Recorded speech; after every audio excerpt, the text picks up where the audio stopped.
সময় বেঁধে দিয়েছে নির্বাচন কমিশন, তাই জোর কদমে রাজ্য জুড়ে শুরু হয়ে গিয়েছে এসআইআর এর ফর্ম বিলির কাজ। কিন্তু এই ফর্ম বিলিকে কেন্দ্র করে বিস্তর অভিযোগ উঠছে। বিএলও নাকি ভোটারদের বাড়ি বাড়ি যাচ্ছেন না, কখনো তৃণমূলের পার্টি অফিসে, কখনো বাস স্ট্যান্ডে, কখনো আবার ক্লাবে বসে চলছে ফর্ম বিলি। এই অভিযোগ সামনে আসছে। এবার অভিযোগ উঠল স্থানীয় মসজিদে নাকি মাইকে ঘোষণা করা হয় যে এসআইআর এর ফর্ম দেওয়া হবে, এরপর মসজিদের বাইরে বসেই ফর্ম বিলি করেন সংশ্লিষ্ট বিএলও। এই ঘটনাকে কেন্দ্র করে চাঞ্চল্য ছড়িয়েছে এলাকায়, যদিও অভিযুক্ত বিএলও দাবি যে তিনি নাকি বাড়ি বাড়ি গিয়েছেন। চাঞ্চল্যকর এই ঘটনাটি ঘটেছে আসানসোল দুর্গাপুর পুলিশ কমিশনারেটের বুদবুদ থানার বনগ্রাম এলাকায়। ঘটনাকে কেন্দ্র করে রাজনৈতিক তরজাও একেবারে তুঙ্গে। অভিযোগ, এনুমারেশন ফর্ম যেগুলো ভোটারদের বাড়ি বাড়ি পৌঁছে দেওয়ার কথা ছিল, সেগুলো গ্রামের মসজিদের সামনে বসে বিতরণ করছেন সংশ্লিষ্ট বিএলও। সেই ছবি দেখাচ্ছি আপনাদের, দেখুন। আমি যাব, অবশ্যই যাব, যাদের নিতে অসুবিধা ঠিক আছে।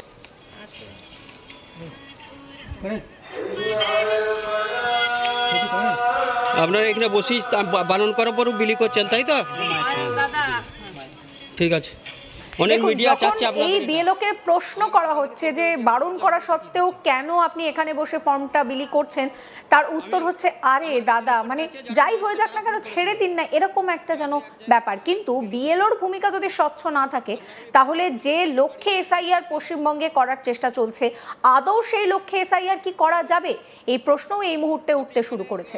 স্থানীয় সূত্রে জানা গিয়েছে শুক্রবার কিন্তু এই ঘটনা ঘটেছে, আর এই ঘটনাকে কেন্দ্র করে রীতিমতো চাঞ্চল্য তুঙ্গে। বর্ণালী পাজা অভিযুক্ত বিএলওর কথা শোনাবো আপনাদের। কটা বাড়িতে গিয়েছিলেন? একটা বাড়িতে চলুন, গিয়ে দিয়ে এসেছেন। না, আমি যাব, অবশ্যই যাব। আপনি এখানে এক জায়গায় বসে ফর্মটা বিলি কেন করছেন? আমি ফর্মটা বিলি করিনি দাদা, শুনুন, আমার এখানে নামগুলো বুঝতে অসুবিধা হচ্ছে। আপনি কটা বাড়িতে, আচ্ছা অনেক বাড়িতে ফর্ম চলে গেছে, আপনি কটা বাড়িতে গিয়েছিলেন? একটা বাড়িতে চলুন, গিয়ে দিয়ে এসেছেন। না, আমি যাব, অবশ্যই যাব, যাদের নিতে অসুবিধা ঠিক আছে, অবশ্যই যাব। আপনার কথা হচ্ছে যে সুপার। ঘটনাটি প্রকাশ্যে আসতেই বিজেপি কর্মীরা তীব্র প্রতিবাদ করেছেন। তাদের অভিযোগ, মসজিদের মতো ধর্মীয় জায়গায় বসে কি কখনো এইভাবে ফর্ম বিলি করা যায়? বিজেপি নেতা কাজী হাসিবুর রহমান কি বলছেন শোনাবো।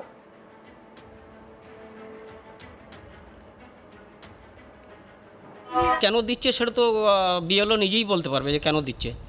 আমি সকালে একটু, আমরা তো চাষি লোক, আমরা মাঠে ছিলাম, ওই মাঠে ছিলাম, তো মাঠ থেকে আমি দেখলাম যে গ্রামের যে মসজিদ আছে, মসজিদে মাইকে তৃণমূলের যিনি উপপ্রধান উনি ঘোষণা করছেন নির্দিষ্ট একটা জায়গার নাম করে যে এখানে আজকে ফর্ম বিলি করা হবে এসআইআর-এর। তো আমি মাঠ থেকে আমার শুনতে পাওয়ার পরই আমি ওই বিএলও ম্যাডামকে ফোন করলাম যে দিদি আজকে আপনি কোথায় আসেন? বলো দাদা আপনাদের পাড়াতেই। আমি বললাম আপনি কি এক জায়গায় বসে ফর্মটা বিলি করছেন? তো উনি বললেন যে হ্যাঁ দাদা। আমি বললাম দিদি নিয়ম কি আছে, কি বলেছে আপনাকে? বাড়ি বাড়ি যেতে বলেছে তো? বলে হ্যাঁ দাদা। তাহলে আপনি এক জায়গায় বসে কেন বিলি করছেন? তো ভালো এটাই হবে, আপনি বাড়ি বাড়ি গিয়ে দেন, যেন আমাদেরকে অভিযোগ কোথাও না করতে হয়। তো তারপরে দেখলাম যে না, উনি যাননি। আমি ওই মাঠে থাকার ফলেই আমার কাছে 8-10 জন ফোন করেছে যে দাদা উনি এখনও বিলি করছেন। আমার কাছে ফোন গেছে, যেটা আমি ওনাকে ফোন করেছি সেটা 10টা নাগাদ। আমি 12:30 যখন আমি বাড়ি ফিরলাম, দেখলাম যে উনি এখনও ওখানেই বসে ফর্ম বিলি করছেন। আমি ওখানে ভিডিও করলাম এবং স্টিল ছবি কিছু করলাম এবং ওনাকে জিজ্ঞাসা করলাম যে দিদি আপনাকে তো বললাম, আর আমার বলাটা বড় কথা নয়, আপনাকে সরকার যেটা, ইলেকশন কমিশন যেটা বলেছে যে বাড়ি বাড়ি গিয়ে ফর্ম বিলি করতে, আপনি বসে কেন বিলি করছেন? উনি কোনো উত্তর করতে পারেননি। সেই ভিডিও আমার কাছে আছে, আমি আপনাদেরকে দিয়ে দেবো। আপনারা কি চাইছেন? আমরা চাচ্ছি নির্বাচন কমিশন যেটা বলেছে, যে নির্দেশ দিয়েছে, উনি সেই নির্দেশটা সঠিকভাবে পালন করুন।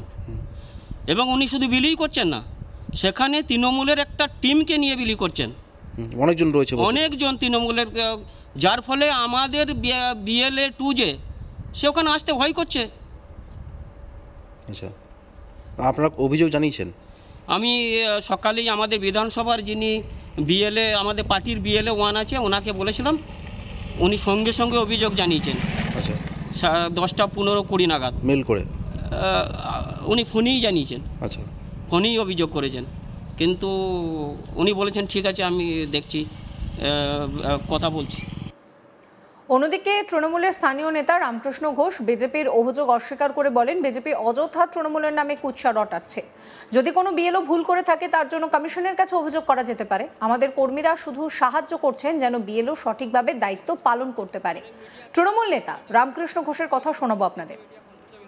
যদি এই কাজ করে থাকে তাহলে অবশ্যই ভুল কাজ করেছে, কারণ নির্বাচন কমিশন তো বাড়ি বাড়ি ফর্ম জমা দিয়ে বাড়ি থেকে আবার ফর্ম কালেকশন করার কথা বলেছে।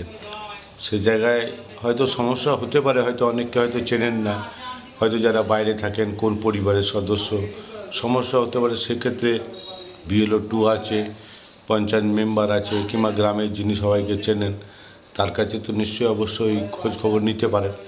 হয়তো সেরকম কোনো কাজ করেছেন যে, আর বলছে মাইকিং করেছেন, আমার হয়তো জানা নেই, খবরটা ঠিক করে নিতে হবে।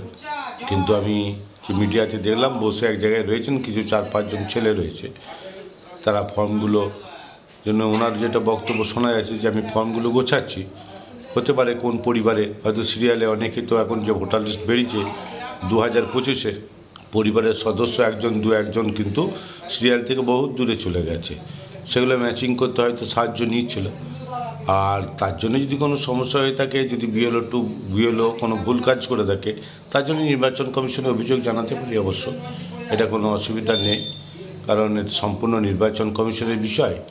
আর এখন তৃণমূলের ঘাড়ে অনেকেই দোষ চাপাবে, কারণ পশ্চিমবঙ্গে এখন প্রত্যেকটা প্রত্যন্ত গ্রামে সবাই এখন তৃণমূল। এই জায়গায় হয়তো কোনো বিজেপির কর্মী এগুলো সোশ্যাল মিডিয়ায় হাইলাইট করে যে তৃণমূল প্ররোচিত করছে, এগুলো ভুল ধারণা। কারণ এখানে স্বাধীনভাবে কাজ করার ক্ষমতা বিএলও দিকে দেওয়া হয়েছে।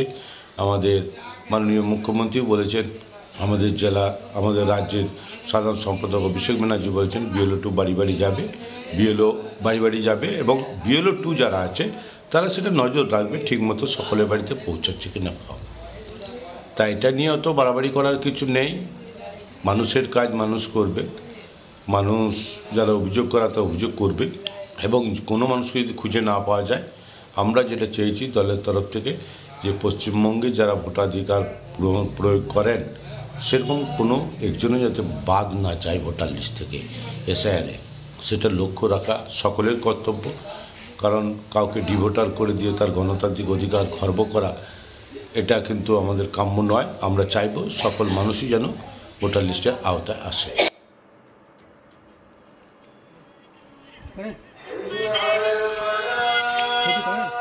আপনারা এখানে বসেই বারণ করার পরও বিলি করছেন, তাই তো? বিএলওর এই ভূমিকা নিয়ে আপনাদের কি মন্তব্য কমেন্ট করে কমেন্ট সেকশনে জানাবেন। সমস্ত খবরের আপডেটের জন্য চ্যানেলটিকে সাবস্ক্রাইব করবেন, নোটিফিকেশন পেতে বেল আইকনে ক্লিক করবেন, ফলো করতে ভুলবেন না আজ তাক বাংলার হোয়াটসঅ্যাপ চ্যানেলও।